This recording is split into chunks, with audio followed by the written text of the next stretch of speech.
ప్రధానమంత్రి నరేంద్ర మోడీ ఏటా దీపావళి వేడుకలను సరిహద్దులో గస్తీ కాసే జవాన్లతో కలిసి చేసుకుంటున్న విషయం తెలిసిందే. ఈసారి కూడా అదే సాంప్రదాయాన్ని కొనసాగించి గోవా తీరంలో నౌకాదళ సిబ్బందితో దీపావళి వేడుకలు చేసుకున్నారు. ఆదివారం రాత్రి స్వదేశీ విమాన వాహక నౌక ఐఎన్ఎస్ విక్రాంత్ కు వెళ్లిన ప్రధాని ఈ ఉదయం నేవీ సిబ్బందితో వేడుకలు చేసుకున్నారు. ఈ సందర్భంగా మోదీ ప్రసంగిస్తూ పాకిస్తాన్ పై మండిపడ్డారు. ఐఎన్ఎస్ విక్రాంత్ పాకిస్తాన్ ను మోకాలపై కూర్చోబెట్టిందన్నారు.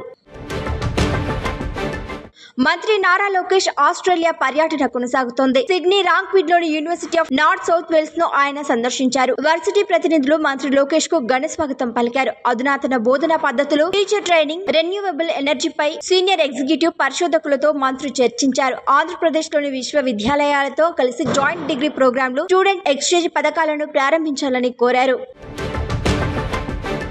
పోలీస్ కానిస్టేబుల్ గన్ లాక్కొని ఆసుపత్రి నుండి పారిపోయేందుకు ప్రయత్నించిన రౌడీ షీటర్ రియాజ్ ను పోలీసులు ఎన్కౌంటర్ చేశారు. నిజామాబాద్ ఆసుపత్రి వద్ద రియాజ్ ఎన్కౌంటర్ జరిగింది. రియాజ్ ఎన్కౌంటర్ కు సంబంధించి నిర్వహించిన ప్రెస్ మీట్ లో మాట్లాడుతూ కీలక వ్యాఖ్యలు చేశారు డీజీపీ శివధర్ రెడ్డి. నిందితుడు రియాజ్ తప్పించుకొని పారిపోతూ పోలీసులపై మరోసారి దాడికి తెగబడ్డాడని తెలిపారు. రియాజ్ ను పట్టుకునేందుకు పోలీసులు తీవ్ర ప్రయత్నం చేశారని, పోలీసుల దగ్గరున్న వెపన్ తీసుకుని కాల్పులకు ప్రయత్నించాడని తెలిపారు.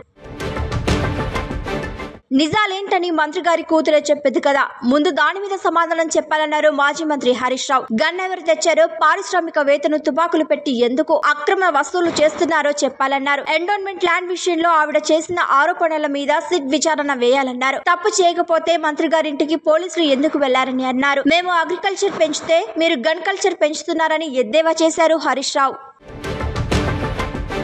రానున్న 4 రోజుల తర్వాత దక్షిణ మధ్య, పశ్చిమ మధ్య బంగాళాఖాతంలో వాయుగుండం ఏర్పడే అవకాశం ఉందని విపత్తుల నిర్వహణ సంస్థ ఆదివారం ఒక ప్రకటనలో తెలిపింది. ప్రస్తుతం ఆగ్నేయ బంగాళాఖాతంలో ఉపరితల ఆవర్తనం కొనసాగుతోందని, ఇది మంగళవారం నాటికి అల్పపీడనంగా బలపడి ఆ తర్వాత వాయుగుండంగా మారే అవకాశం ఉందని చెప్పారు. ఈశాన్య రుతుపవనాల కారణంగా తమిళనాడులో భారీ వర్షాలు కురుస్తూనే ఉన్నాయి. ఈ వర్షాలతో తూతుకుడిలోని అనేక కాలనీలు నీట మునిగాయి. రోడ్లు, కాలువలను తలపిస్తున్నాయి. అనేక నివాస గృహాలను వరద చుట్టుముట్టింది. చెన్నై పరిసర ప్రాంతాల్లో జోరువానకు దీపావళి వేడుకలపై ప్రభావం పడుతోంది. నటుడు రామ్ పోత్నేని ఇటీవల జయము నిశ్చయమురా టాక్ షోలో పాల్గొన్నారు. విజయవాడలో జరిగిన కుల ఘర్షణలో కుటుంబం సంపాదించిందంతా కోల్పోయిందని, తర్వాత చెన్నైకి మారి జీవితాన్ని మళ్లీ ప్రారంభించామని చెప్పారు. తండ్రి చేసిన కష్టాలను గుర్తు చేసుకున్నారు. విహారయాత్రలు, ప్రజలతో సంభాషణలు తనకు చాలా నచ్చుతాయని అన్నారు. బాలీవుడ్ హీరో సల్మాన్ ఖాన్ సౌదీలో జరిగిన జాయ్ ఫోరమ్ 2025 లో మాట్లాడిన వ్యాఖ్యలు వివాదాస్పదంగా మారాయి. బలూచిస్తాన్, పాకిస్తాన్ ను వేర్వేరుగా ప్రస్తావించడంతో నెటిజన్లో చర్చ మొదలైంది. బలోచ్ వేర్పాటువాదులు స్పందించి తమది స్వతంత్ర దేశమని అన్నారు. కాగా ఇది ఉద్దేశపూర్వకమా లేక పొరపాటో అన్న దానిపై స్పష్టత లేదు. అయితే దీనిపై సల్మాన్ ఇప్పటి వరకు స్పందించలేదు.